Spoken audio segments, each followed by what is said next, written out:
I'm Scrud Chumlin. We're going to talk today about GeForce NOW. No word from Mr. Shit on this. This is going to be a solo Scrud operation. Let Mr. Shit sit this one out. NVIDIA GeForce NOW is a service that lets you play PC games remotely. Instead of running games on hardware in your home, they're run on NVIDIA's machines in data centers, and the video feed is streamed back to you. This is not a review of GeForce NOW.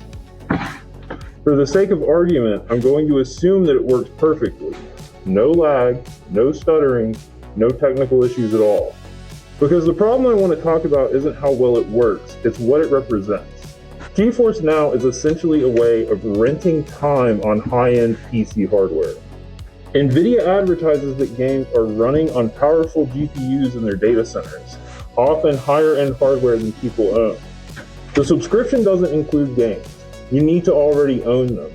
You're paying purely for access to the hardware. And on top of that, NVIDIA limits how many hours you can use the service per month and charges you if you want more. That's not inherently evil, but it does signal something important.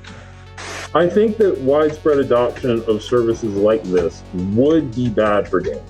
Not because cloud gaming can't work, but because of the incentives it creates.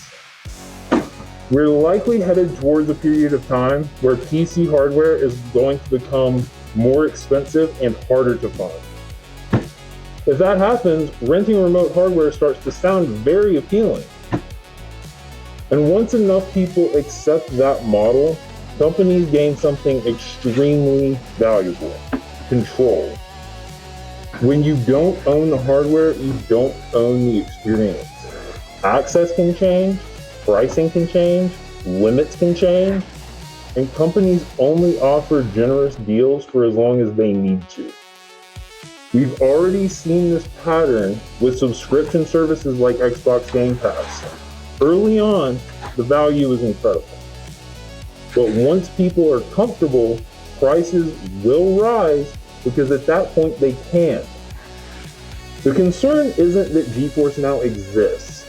There are absolutely practical use cases for it alongside traditional hardware.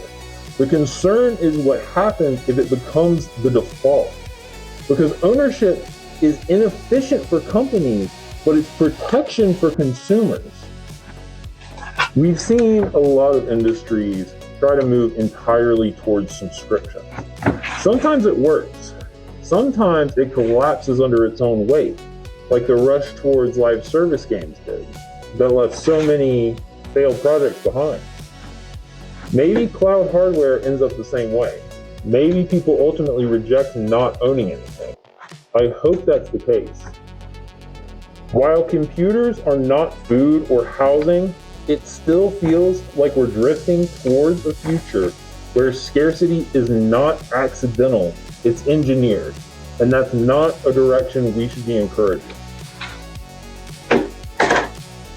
That's all I got. Good, Chumlin.